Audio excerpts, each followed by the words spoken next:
خالي السرد،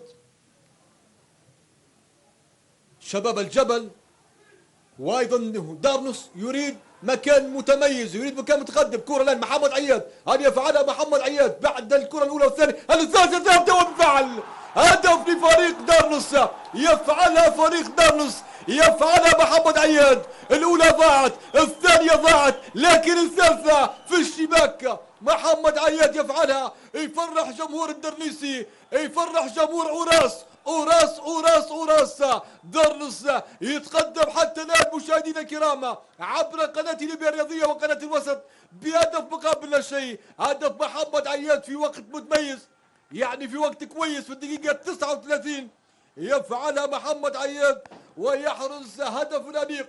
شوفوا فرحه جمهور الانيق اللي تحولت من مدينه درنا الى البيضاء حتى تآزر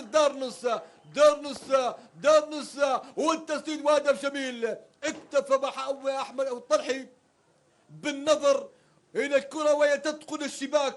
شوفوا اعاده افاده، هدف جميل لمصلحه محمد عياد، هدف جميل للانيق، هدف جميل لدارنس.